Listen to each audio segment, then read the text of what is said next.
con otro tema. Y el miércoles Pedro Pablo Kuczynski escribió un nuevo capítulo en la historia del Perú. Su renuncia es la segunda, se dice, de un jefe de Estado en ser aceptada en nuestra vida republicana. La primera fue de Andrés Avelino Cáceres. Hasta el martes en la mañana su futuro era incierto y para algunos incluso cabía la posibilidad de que el Congreso no contara con los votos suficientes para vacarlo. Ocurrió, sin embargo, lo que hoy todos sabemos, cómo se vivieron esas 18 horas desde la emisión de los Mamani videos hasta la renuncia oficial desde el interior del Ejecutivo. Marco Vázquez y Juan Carlos Vera nos lo cuentan.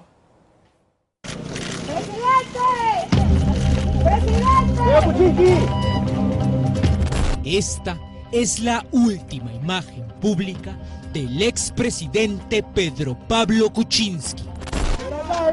¡Un baile, un baile! Con un vaso azul en la mano, intentando responder mecánicamente un saludo. 2 días atrás era el presidente de la República. Ahora es un ciudadano más, allanado por el caso Odebrecht. El presidente Kuczynski es claro que, habiendo sido el más alto mandatario de la nación, él tiene una doble responsabilidad de explicación. Se están llevando documentos bancarios, documentos tributarios, total transparencia, porque el presidente Kuczynski es claro que él como persona, como miembro de una familia y como expresidente de la República, él tiene que esclarecer hasta el último detalle los hechos por los cuales lo investigan. 4 días antes, solamente el martes, en esa misma casa, PPK presidente despachaba con 3 ministros, Arauz, Yufra y Aljobín, haciendo números cruciales acerca de la vacancia. Todos estaban convencidos de que se tenían los votos para contrarrestarla. Aquel día, hasta ellos, solo había llegado un tenue rumor contra Meche Arauz, quien amagaba con los nervios de un posible video. El rumor era en realidad una bomba atroz que todos vieron juntos a las 5 de la tarde frente a un televisor. Pero quiero que señores, te dice apóyame, quiero que me apoye en mi libertad. Luego te recibe el presidente de la República. ¿Qué más? Almuerzo con el presidente de la República y te va a decir tal. ¿Qué más confianza? Ya vas a desconfiar. Confía en el cuerpo de la concha de su madre. Vamos a hablar para que empiecen este contacto. 947 431 44. La primera reacción del presidente fue impulsar una conferencia de prensa para que todos los aludidos respondan. Yufra sugirió, por cercanía y logística, el local de la Autoridad Autónoma del Tren Eléctrico. El desempeño de Yufra en la conferencia y sus secretos marcarían los siguientes hechos inmediatos. ¿Por qué etiqueto como una actividad montesinista lo que ha ocurrido con este señor congresista Mamani? Porque este señor a mí el día de ayer me ha buscado insistentemente. Los descargos fluidos del jefe del Mintra parecieron recomponer la moral luego del primer golpe. Mercedes Arauz convocó un gabinete informal en otro local cercano, la sede de la PCM, en los 2 últimos pisos de este edificio, entre las calles Shell y Larco, en Miraflores. Ahí se organizaría su desordenado consejo de guerra.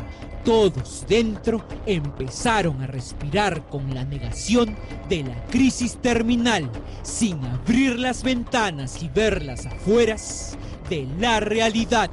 En esa reunión cundieron 2 hechos. El primero era hacer números, luego de los Kenji-videos, por lo que algunos ministros estaban pegados al celular, se paraban, se sentaban, volvían a contar votos en contra de la vacancia, los números seguían siendo cruciales para todos. El segundo fue la explicación o descargo en medios como una finalidad, por lo que todos los ministros debían alinear un solo mensaje, culpando a los congresistas protagonistas y responsables de sus propias palabras, sin correlato en la realidad. Varios o la mayoría de ministros no tenían idea clara de lo que había pasado. Hasta ahí, Yufra era inocente, parte del batallón de indignados. La reunión era una olla a presión. El salón nunca estuvo quieto. PPK, sin embargo, no era el capitán de ese barco en crisis, tampoco el capitán del contragolpe o de los descargos, solo el cuadro de una molestia. El fujimorismo había utilizado métodos montesinistas. ¿Cuándo cambió ese ánimo en el gabinete? Un ministro asegura que todos estaban en contacto con sus asesores y pegados también a la televisión. Ahí vieron primero al congresista del Castillo anunciar el cambio de su voto, luego a los 3 congresistas que los habían dejado, experuanos por el cambio. Ante los graves hechos conocidos hoy, Antonio Ceballos, Costallino y Alberto Belaunde, nos vemos en la obligación de cambiar nuestra posición institucionalista contra la vacancia. El presidente PPK debe renunciar y dar un paso a la sucesión constitucional. Luego, sobremojado, a la bancada Alianza por el Progreso. La bancada de APP ha acordado de manera unánime pedir la renuncia de PPK. Si no lo hace, el jueves votaremos en bloque a favor de la vacancia presidencial. El gabinete cambió, por lo tanto, cuando los números a favor de la vacancia cambiaron. En ese caos se escuchó alertar al ministro de Transportes en primera persona que él podría haber sido también grabado. Yo creo que sí,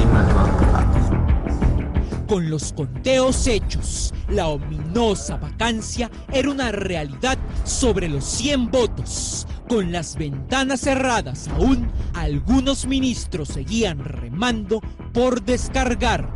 2 personas aseguran haber visto a la canciller Cayetana Aljovín coordinando qué ministros irían a qué programas periodísticos para realizar los descargos, y a los ministros ingenuos aceptando. El presidente entraba y salía, pero no se ha podido determinar por qué. En esos estertores, varias personas identifican al ministro Carlos Brus como quien puso los pies en la tierra ante cualquier expectativa. La realidad debía ser aceptada. No había nada que hacer. La experiencia política de Brus fue el heraldo negro del fracaso. Hemos perdido los votos.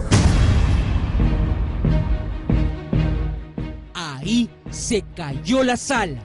Meche Arauz fue la primera que se quebró amargamente. Con los votos perdidos, empezó a lamentarse y clamó porque sería desaforada por el fujimorismo. Eso era su mayor temor. No se puede identificar una reacción expresiva del presidente. Su ánimo se perdía en el de toda la sala. Sin decir ni hablar de renunciar, en algún momento se levantó y se retiró dejando al gabinete, mientras en esa sala seguía la desolación. ¿Cómo se explica aquella ida? PPK mantiene horarios férreos según sus mejores amigos y las amanecidas reclaman fuerzas que ya no posee. Todas las fuentes consultadas indican que sí existe, aunque se haya negado, una influencia de los años en las condiciones físicas y de temperamento de quien fue el presidente PPK.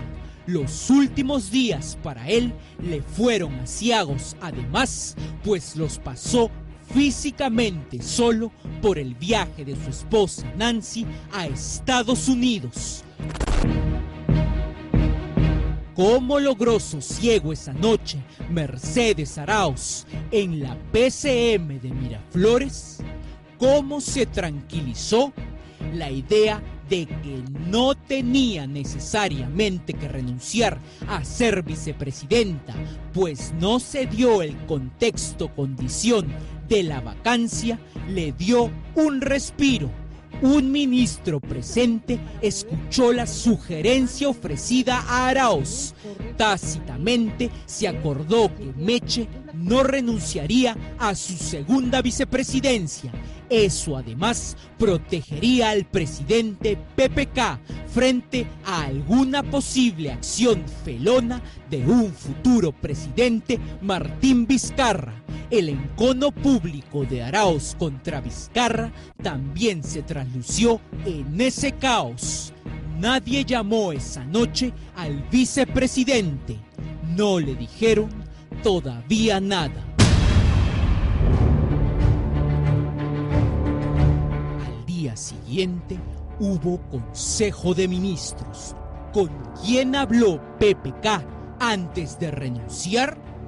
Es público que con el cardenal Cipriani. Sin embargo, Panorama ha confirmado que la reunión fue coincidentemente agendada días antes. No sucedió por la crisis del día anterior. Las mismas fuentes identifican además que PPK llamó a su abogado y se reunió personalmente con él en su oficina de Palacio.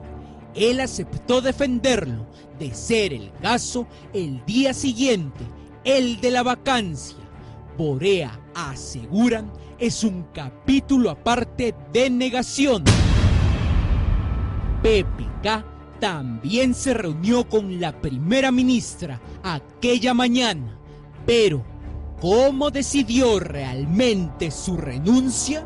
Sus asesores más cercanos identifican que aquella mañana, antes de las 9, como hombre de agendas, retomó el trabajo que dejó negando el día anterior. Volvió a hacer números. PPK, en su inexpresividad, por eso supo y aceptó que iba a ser vacado. Él mismo y los números delante de él, que siempre supo manejar, le negaban seguir. No había nada que hacer. Sentado en su escritorio lo aceptó y decidió renunciar.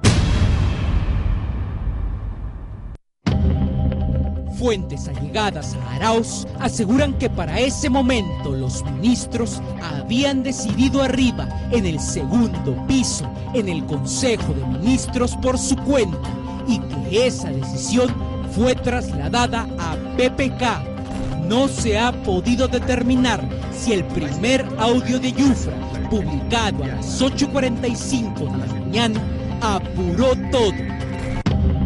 Lo que sí está confirmado fue que los siguientes 2 audios fueron escuchados por todo el gabinete, con él presente. Yufra tuvo que pasar por todo eso encogido de hombros. En algún momento se le vio derrotado y medroso. Él había llevado a Mamani a la casa del presidente.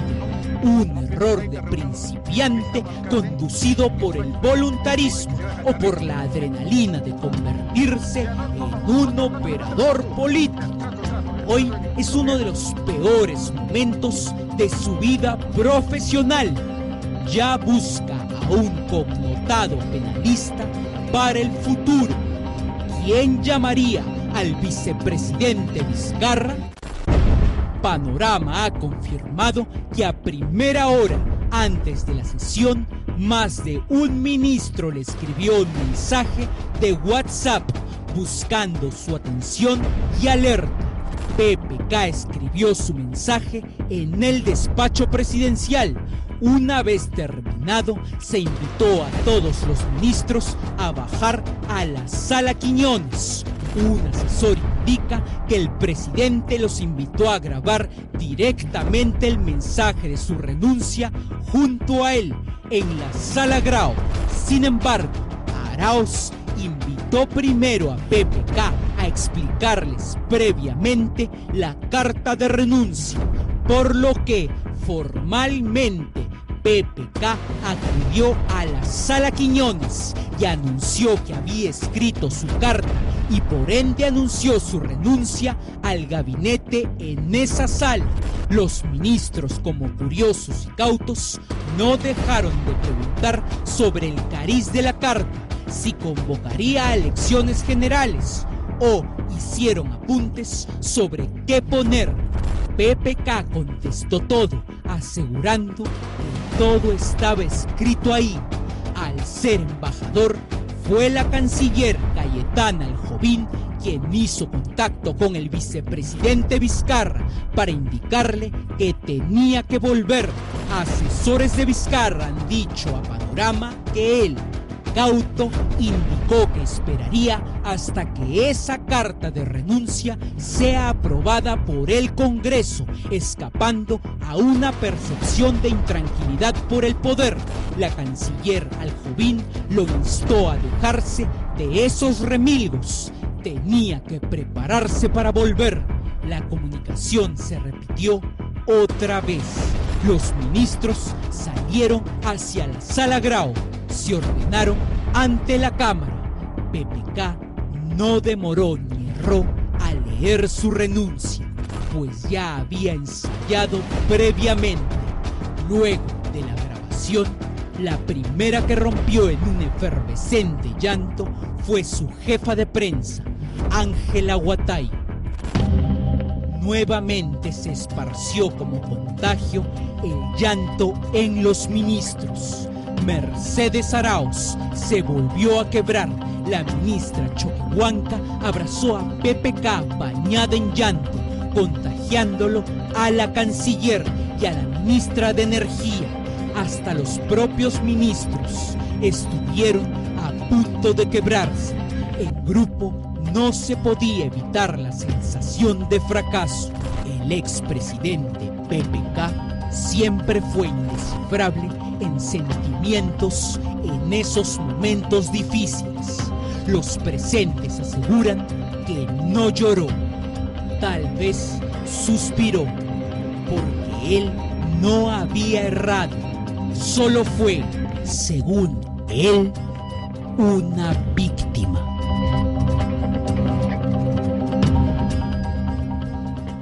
Y eso no fue todo esta semana en la vida de Pedro Pablo Kuczynski. El sábado fue un día sumamente complicado para el expresidente, pues apenas a unas horas de haber dejado la presidencia, la Fiscalía decidió allanar dos de sus propiedades. A las 10 de la mañana, un grupo liderado por el fiscal Marcial Paucar llegó hasta su casa en la calle Choquehuanca y paralelamente ingresaba otra a una de sus viviendas en Cieneguilla, donde se encontraba precisamente Pedro Pablo Kuczynski descansando. Se dice incluso que en uno de esos momentos sufrió una especie de descompensación física. Bueno, finalmente, luego de esta operación o de estos allanamientos, se llevaron computadoras y documentos contables vinculados puntualmente con el caso Odebrecht y también se dice otros papeles relacionados con sus ingresos y contratos, ojo, desde el año 2004.